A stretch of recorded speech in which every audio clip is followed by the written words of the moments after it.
melakukan, menggenapkan apa yang diwahyukannya kepada saudara dan saya. Yang diperlukan adalah percaya.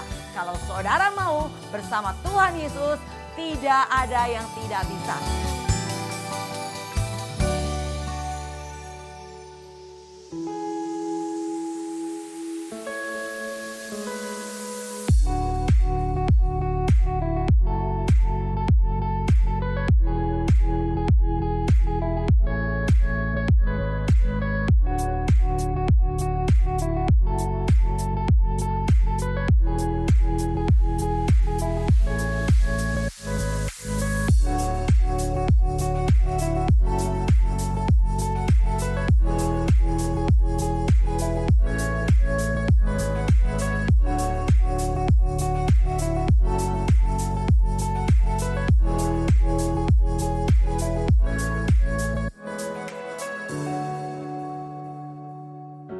Shalom sahabat Browos, salam jumpa kembali bersama GOB Generation of Breakthrough. Hari ini saya akan menyampaikan satu tema, keluarga ribut versus rukun. Ya, sebelumnya mari kita satukan hati berdoa.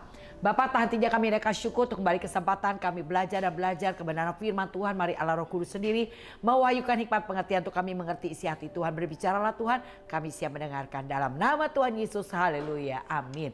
Ya, bacaan kita dari Efesus 4 ayat 25 sampai dengan 27. Karena itu buanglah dusta dan berkatalah benar seorang kepada yang lain, karena kita adalah sesama anggota. Apabila kamu menjadi marah, janganlah kamu berbuat dosa. Janganlah matahari terbenam sebelum padam amarahmu. Dan janganlah beri kesempatan kepada iblis. Ya saudara, hidup rukun itu adalah keinginan kita semua tentunya di dalam keluarga ya saudara, di mana suami menjadi suami yang mengasihi istri seperti Kristus mengasihi jemaatnya. Kita istri menjadi istri yang tunduk akan suami. Dan kita suami istri mendidik anak-anak kita dengan takut dan gentar akan Tuhan. Sehingga mereka menjadi anak-anak yang taat dan hormat akan orang tua. Dan itu adalah kerinduan kita semua. Nah saudara, apa yang harus kita lakukan untuk kita bisa mewujudkan itu, ternyata memang tidak semudah membalikan telapak tangan ya saudara. Tapi bukannya berarti tidak bisa, tapi pasti bisa. Oke, kita mau belajar bagaimana kunci membangun keluarga yang rukun. Yaitu yang pertama kita baca di ayat 25. Karena itu buanglah dusta dan berkatalah benar seorang kepada yang lain, karena kita adalah sesama anggota. Yang pertama adalah saudara berbicara jujur di dalam keluarga. Jadi nggak boleh ada bohong kecil pun tidak boleh ya saudara ya. Kita bilang ya bohong untuk kebaikan itu tidak boleh. Tetap jujur ya, harus jujur saudara. Jadi dusta itu harus dibuang dan sebaliknya kita harus berkata benar. Jadi kalau di dalam keluarga dipenuhi dengan kata-kata kosong, kebohongan, tipu daya, jangan berharap kerukunan bisa terjadi saudara. Yang ada adalah keributan yang pasti akan terjadi. Jadi oleh karena itu saudara kita harus jujur. Kita percaya bahwa Amsal 15 ayat 3 berkata, mata Tuhan di segala tempat mengawasi yang jahat dan yang baik saudara. Nah jadi kita percaya bahwa Tuhan melihat apa yang kita lakukan sehingga kita harus berkata jujur. Orang yang tidak jujur, ujung perjalanannya pasti tidak baik, kehidupannya pasti tidak baik, dan langkahnya juga bukan hal yang baik, dan hari-harinya pasti juga tidak baik. Jadi yang diperlukan adalah berkata jujur ya saudara ya. Nah itu yang harus kita ciptakan di dalam keluarga kita. Dimulai dari saya sebagai orang tua, dimulai dari kita ya saudara. Nah ketika saudara dan saya berkata jujur, saya percaya anak melihat dan anak akan meneladani apa yang kita lakukan sebagai orang tua, yaitu jujur. Jadi jangan bilang sama anak kita, nanti kalau ada teman mama bilang ya, mama nggak ada, padahal mamanya ada. Nah itu sudah mengajarkan suatu kebohongan kepada anak-anak kita, dan itu tidak boleh. Kita harus menyatakan segala sesuatu dengan jujur. Yang kedua saudara, bagaimana kunci membangun keluarga yang rukun adalah di ayat 26 dan 27. Apabila kamu menjadi marah, janganlah kamu berbuat dosa. Janganlah matahari terbenam sebelum padam amarahmu. Dan janganlah beri kesempatan kepada iblis. Ya, jadi saudara kita harus mengatasi kemarahan. Marah boleh apa enggak? Sebetulnya Tuhan tidak mau kita marah ya. Tapi Tuhan berkata apabila menjadi marah jangan sampai matahari terbenam. Nah Tuhan berkata tinggalkan panas hati di dalam Mazmur ke-37 ayat ke-8. Tinggalkan panas hati itu hanya membawa pada kejahatan. Dan orang jahat tidak ada yang dapat masuk kerajaan surga. Jadi marah, kalau kami punya slogan, marah membuka pintu gerbang kejahatan masuk. Jadi orang marah berarti memberi kesempatan kepada iblis untuk masuk, menyelusup dan menguasai kehidupannya. Jadi oleh karena itu saudara, bagaimana cara mengatasi marah? Yaitu selesaikan, bereskan sebelum saudara tidur. Harus dibereskan setiap masalah saudara. Jadi jangan dibiarkan, karena kalau sudah sehari akan mulai tumbuh akar. Memang kalau cuma sehari masih gampang ya, seperti saudara kalau dulu kita atau anak kita ya waktu SD itu membuat percobaan, yaitu dari kacang hijau ditaruh di atas kapas basah. Besoknya jadi toge saudara, ada akarnya ya. Tapi kalau masih toge masih gampang dicabut ya. Tapi kalau sudah bertahun-tahun akar pohon mangga di depan rumah saudara itu semakin berakar, tertancap dalam, gak gampang saudara untuk mencabut ke akar-akarnya, itu bukan satu hal yang mudah. Begitu juga tentang kehidupan kita. Kalau saudara marah, bereskan. Hari itu juga harus beres. Jangan sampai matahari terbenam. Karena akan mulai timbul akar. Yang namanya akar pahit saudara. Nah orang yang mempunyai akar pahit yang bertahun-tahun lama dibiarkan. Akar pahit akan menjadi, semakin orang ini akan mengubah hidup mereka dengan karakter dan tipe yang akan berubah menjadi ke arah yang tidak baik. Karena kalau dikatakan di dalam Ibrani 12 ayat 15. Jagalah supaya jangan ada seorang pun menjauhkan diri dari kasih karunia Allah, agar jangan tumbuh akar yang pahit, yang menimbulkan kerusuhan dan yang mencemarkan banyak orang. Iya, jadi kalau kita mulai menjauh dari kasih karunia, maka akan gampang menimbulkan akar pahit saudara. Orang ketika mulai menjauh dari kasih karunia itu artinya saudara mulai mengurangi ibadah saudara, mulai mengurangi pelayanan saudara, saudara mulai menjadi orang yang tidak sungguh-sungguh, maka berikutnya saudara akan sensitif, akan lebih mudah menjadi kepahitan saudara karena respon-respon orang di sekeliling saudara. Dan orang yang punya akar pahit dikatakan dimanapun dia berada pasti dia akan menimbulkan kerusuhan dan mencemarkan orang banyak. Itu respon orang yang punya kepahitan. Jadi oleh karena itu, atasi amarah saudara dan menyelesaikannya tidak sampai matahari terbenam. Selesaikan amarah saudara. Kita baca di dalam Matius 5 ayat 23 dan 24. Sebab itu jika engkau mempersembahkan persembahanmu di atas mezbah dan engkau teringat akan sesuatu yang ada dalam hati saudaramu terhadap engkau, tinggalkanlah persembahanmu di depan mezbah itu dan pergilah berdamai dahulu dengan saudaramu, lalu kembali untuk mempersembahkan persembahanmu itu. Iya, jadi kalau saudara berdoa tak lalu teringat bagaimana respon teman saudara, orang di sekeliling saudara, maka saudara harus yang pergi berdamai ya. Tetapi kalau dikatakan Markus 11 ayat ke-24, Markus 11 ayat ke-25, dan jika kamu berdiri untuk berdoa, ampunilah dahulu sekiranya ada barang sesuatu dalam hatimu terhadap seseorang, supaya juga Bapamu yang di surga mengampuni kesalahan-kesalahanmu. Jadi kalau ada di hati saudara, saudara lagi berdoa, tiba-tiba di hati saudara itu ada sesuatu ganjalan terhadap orang lain, maka Tuhan bilang lepaskan dulu pengampunan baru kita berdoa.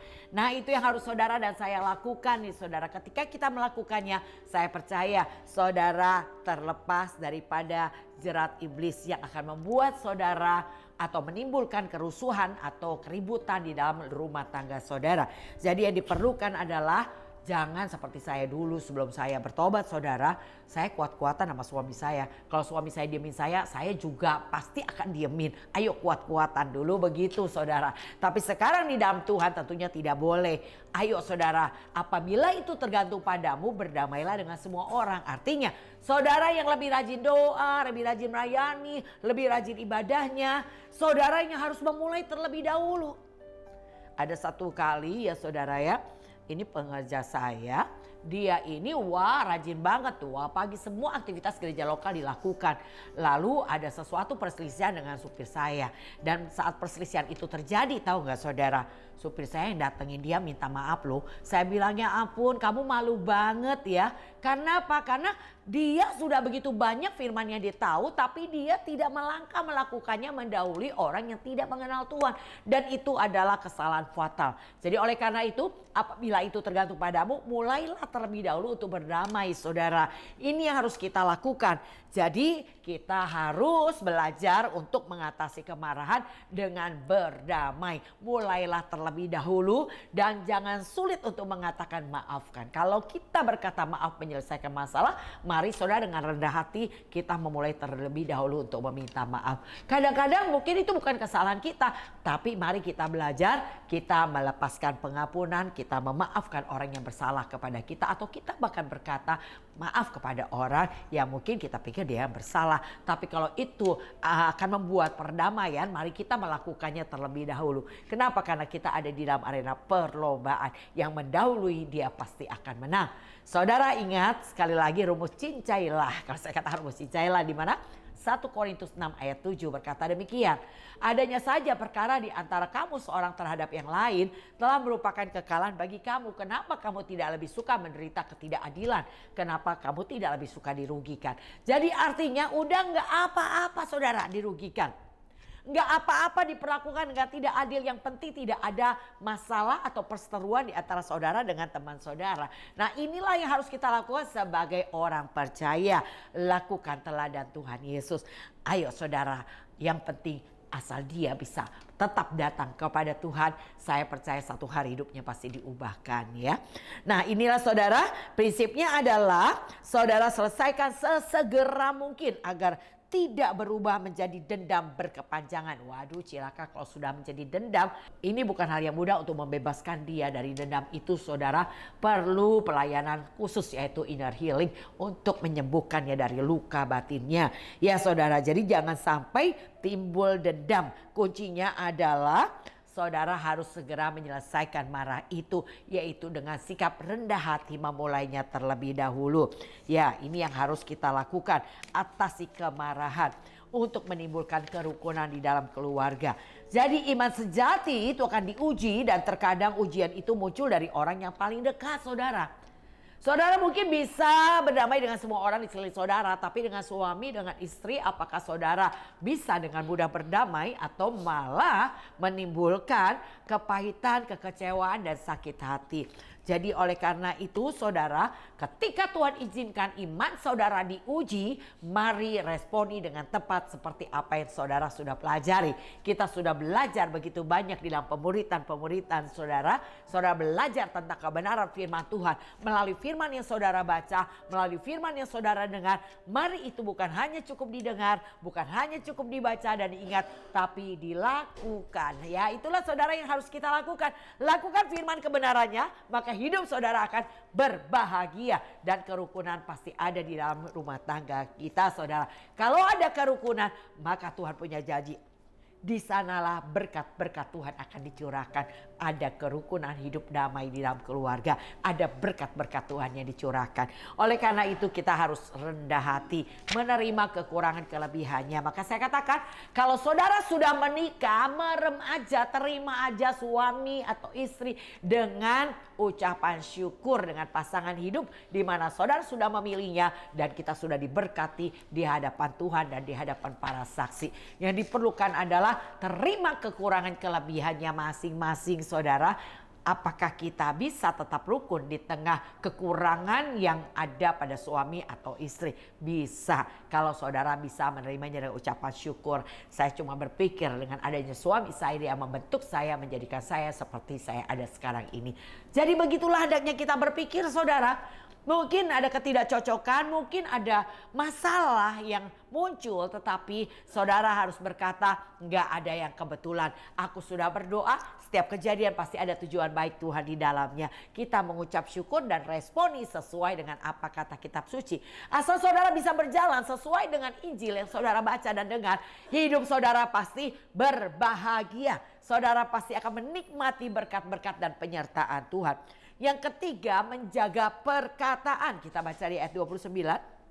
Janganlah ada perkataan kotor keluar dari mulutmu, tetapi pakailah perkataan yang baik untuk membangun, di mana perlu supaya mereka yang mendengarnya beroleh kasih karunia. Ya, perkataan yang membangun, yang menguatkan, yang memotivasi orang lain itu yang harus ada pada kita setiap hari, saudara. Nah, kalau saudara bisa memperkatakan demikian, saya percaya orang di sekeliling saudara akan beroleh kasih karunia. Melalui perkataan saudara, mereka dikuatkan, mereka dibangun, mereka bangkit semangat, dan mereka mencari Tuhan lebih sungguh-sungguh. Nah, inilah yang harus ada di dalam perkataan kita. Karena perkataan itu seperti sumber air, saudara. Bisa mengeluarkan sesuatu yang baik atau bisa meracuni, tergantung dari apa yang keluar dari perkataan saudara. Jadi semuanya sumbernya memang di hati. Dari hati keluar ke mulut, saudara. Nah, apa yang ada di dalam hati saudara? Kalau hati saudara masih ada amarah, kecewa, kepahitan, saudara, yang keluar adalah bukan sesuatu yang baik pastinya. Tapi kalau hati saudara bersih, yang keluar adalah perkataan-perkataan yang membangun, yang menguatkan, dan memotivasi. Dan Tuhan mau kita ada di titik itu, saudara. Yaitu perkataan kita bukan perkataan yang sama dengan dunia, tapi perkataan kita adalah perkataan yang menguatkan, membangun. Bagaimana caranya? Isilah hati saudara dengan firman dan kebenaran. Bukan dengan sampah-sampah, yaitu amarah, sakit hati, kecewa. Itu harus dibuang daripada kita. Tapi isi dengan kebenaran firman Tuhan, saudara. Karena setiap hari saya menyampaikan firman Tuhan, saudara. Jadi mau tidak mau firman itu yang ada di dalam hati saya.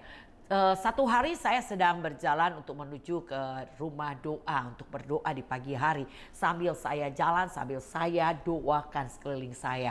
Nah, waktu saya sedang jalan kaki, saudara, sendiri di pagi-pagi jam 4 pagi saya berjalan. Nah, pada saat itu memang mau ketemuan sama teman saya untuk jalan sama-sama. Tapi waktu itu saya masih berjalan sendiri. Lalu tiba-tiba dari belakang ada motor dengan kecepatan kencang, saudara. Dia tarik tas yang saya bawa, saudara, di mana ada handphone di dalamnya.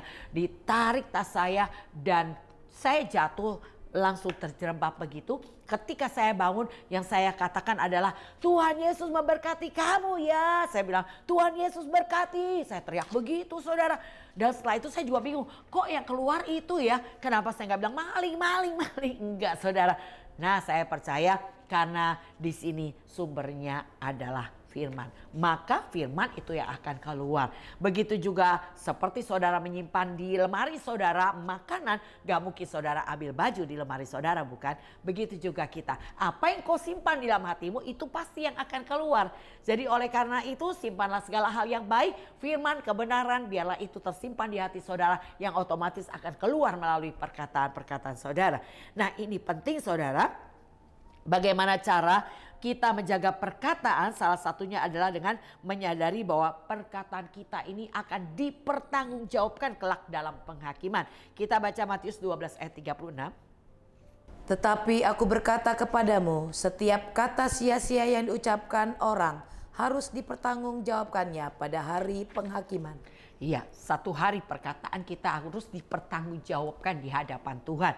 Oleh karena itu hati-hati dengan perkataan saudara. Biarlah perkataan kita ada perkataan ketika kita harus mempertanggungjawabkan, dan itu adalah kebenaran di hadapan Tuhan. Sehingga saudara mendapat hak penuh untuk masuk kerajaan kekal. Yaitu caranya adalah belajar terus untuk memperbaiki diri. Seorang yang terus mau bertumbuh, seorang yang terus mau disempurnakan adalah orang yang tidak pernah berhenti belajar. Oleh karena itu saudara, saya percaya gereja lokal memfasilitasi saudara dengan banyak ibadah-ibadah dan doa-doa serta kebenaran demi kebenaran yang diperlengkap untuk memperlengkapi saudara. Jadi oleh karena itu yang diperlukan saudara, belajar maksimal di gereja lokal saudara. Jadi seperti kalau saya katakan gereja lokal itu adalah sekolah kehidupan di mana Tuhan yang menempatkan saudara di mana saudara berada hari ini. Dan ketika saudara ada di sekolah itu, ikuti semua aktivitas gereja lokal. Karena itu ada mata pelajaran yang disediakan untuk kita sebagai murid untuk belajar dan mengambilnya saudara. Dan saya melatih diri dengan demikian, yaitu ketika saya tertanam di gereja lokal tidak ada aktivitas gereja lokal yang tidak saya ikuti. Dan saya belajar untuk tekun ketika saya sudah memulai, saya harus menyelesaikannya. Saya belajar som, saudara, dulu namanya som. Dan saya menyelesaikannya, som selesai, advance selesai, kom 100, kom 200, kom 300, kom 400, saya sudah selesaikan tuntas. Ya, saya mau supaya terus diperbarui dan belajar dan belajar dan belajar. Seorang murid yang mau excellent, saudara, seorang murid yang mau masuk jalur undangan khusus, tentunya menjadi murid, bukan murid yang asal ya udah asal sekolah, ya udah asal ikuti pelajaran, enggak, tapi dia memotivasi dirinya untuk ia memperoleh nilai yang terbaik. Nah, itulah yang saudara dan saya harus lakukan. Kesempatan masih ada untuk saudara masuk jalur undangan khusus Tuhan, yaitu rapture, pengangkatan orang percaya. Mari saudara, motivasi diri saudara dengan satu sikap yang punya integritas dan komitmen, yaitu melakukan dengan penuh tanggung jawab untuk apapun yang ada di depan saudara, apapun yang dipercayakan oleh Tuhan kepada saudara. Bertanggung jawablah saudara, jaga perkataan kita, karena perkataan kita harus dipertanggungjawabkan di hadapan Tuhan.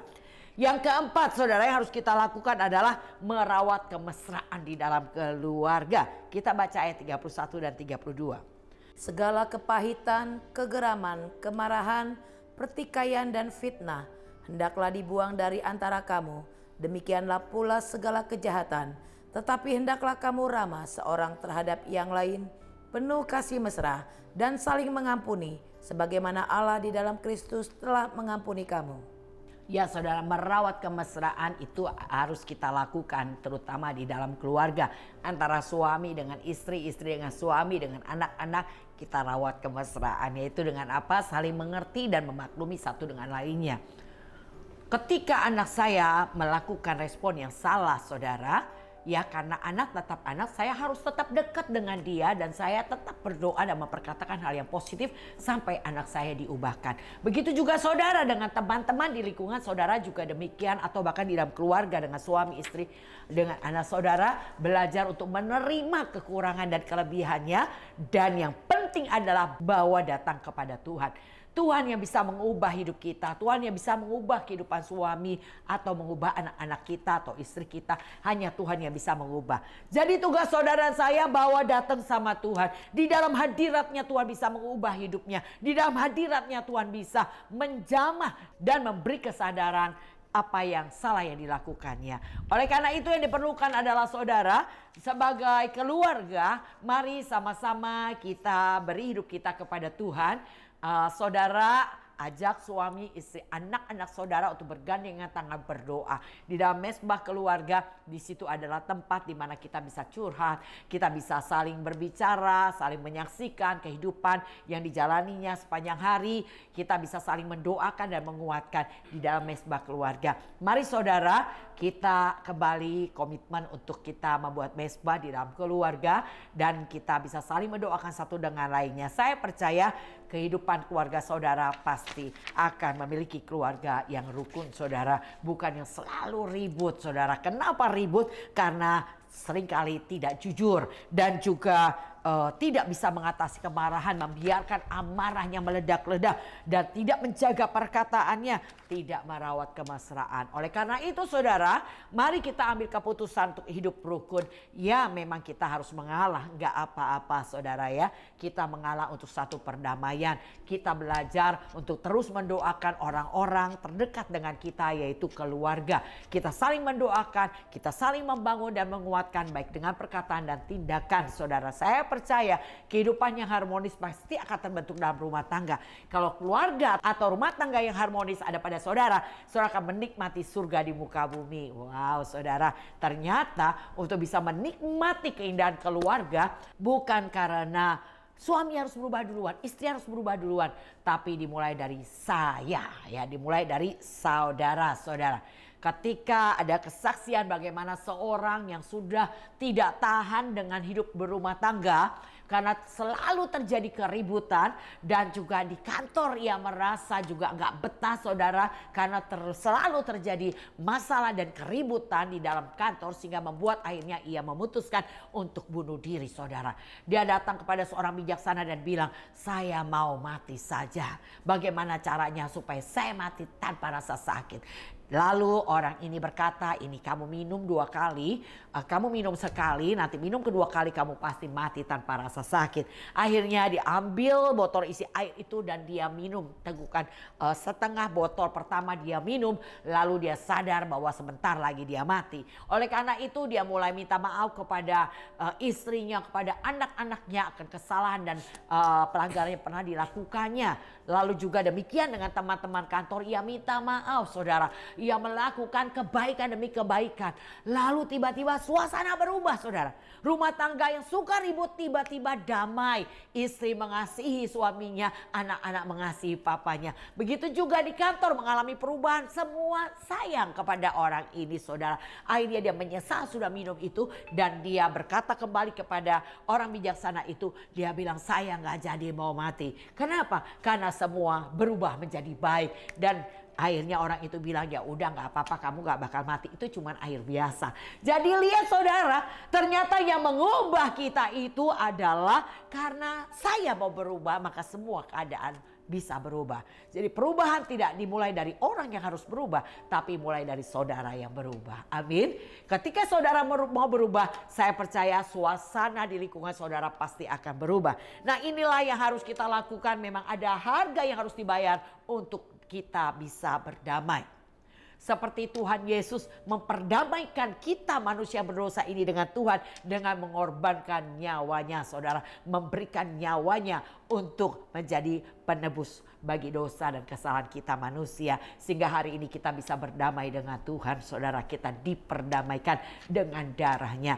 Begitu juga saudara, untuk suatu perdamaian saudara rindukan ada di dalam keluarga saudara. Mulai dari saudara dan saya. Kita mulai ambil keputusan untuk kita berubah.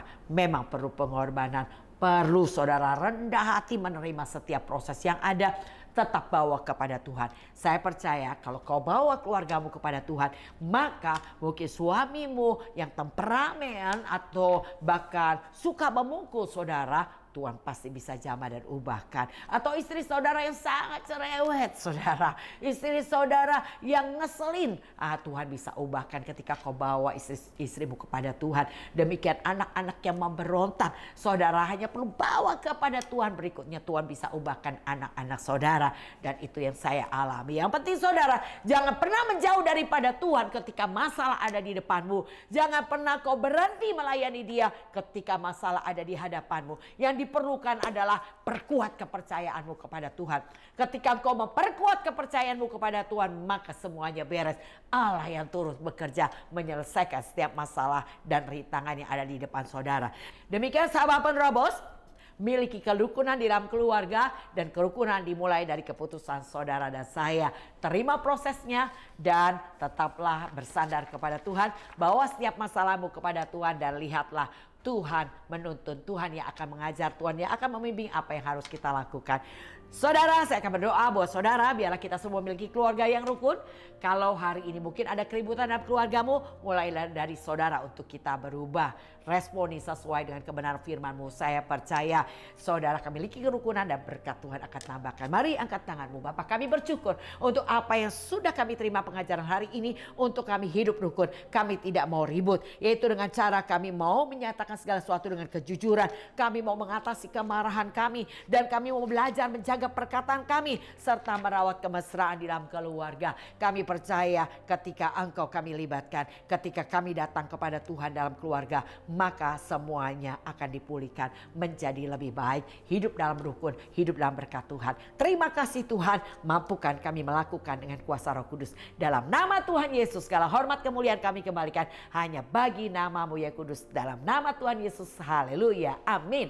Demikian sahabat penerobos, biarlah tetap kuat dan bersemangat di dalam mengikuti Tuhan. Tetap belajar dan belajar menjadi murid yang baik dan tetap setia. Saya mengundang sahabat penerobos untuk bergabung bersama kami dalam pemuritan GOB, dan catat nomor di bawah ini. Saya akan undang saudara melalui link Zoom yang akan saya berikan. Katakan, saya rindu untuk bergabung. Tuhan Yesus memberkati. Salam GOB.